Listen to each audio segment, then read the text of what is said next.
Programme അടിപൊളിയായിരുന്നു. എനിക്ക് ഇത്രയും നല്ല പ്രോഗ്രാം എൻ്റെ ജീവിതത്തിൽ ആദ്യമായിട്ടാണ് കിട്ടിയത്. എന്താണ് സമയം പോയതൊന്നും അറിഞ്ഞിട്ടില്ല. അടിപൊളി. ഇനിയും അയാൾ എവിടെയെങ്കിലും ഉണ്ടെങ്കിൽ അയാളോട് ആ പരിപാടിയിലൊക്കെ ഒന്ന് സംവദിക്കാൻ ഒരു ആഗ്രഹമുണ്ട്. പിന്നെ ഒരുപാട് കെട്ടുകൾ ഒരു അഴിഞ്ഞൊരു ഫീൽ അനുഭവപ്പെട്ടിട്ടുണ്ട്. ഹലോ, നല്ല ട്രെയിനിങ് ആയിരുന്നു. നല്ല ഒരുപാട് കാര്യങ്ങൾ മനസ്സിലാക്കാൻ പറ്റി. സാധാരണ ട്രെയിനിങ്ങുകാർ ചെയ്യുന്ന പോലെ ഒരുപാട് മോട്ടിവേഷനോ പിന്നെ കുറേ ജിപ്പിക്കലൊക്കെ ചെയ്ത് ആവേശം കൊള്ളിച്ച് ഇതാക്കലാണ് സാധാരണ. ഇത് നമ്മളെ മനസ്സിലേക്ക് കയറുന്ന രീതിയിൽ കാര്യങ്ങൾ അവതരിപ്പിച്ച് നല്ലതായിരുന്നു. ഓക്കെ, ഇത്തരം ട്രെയിനിങ്ങൾ ഇടയ്ക്കിടയ്ക്ക് വരണം.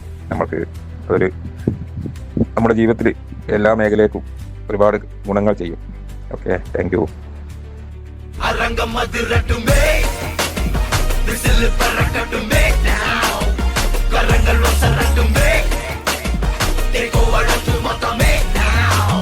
Kuழந்த சிரிப்புள்ள பேசுதா இமயமல போல மாஸ்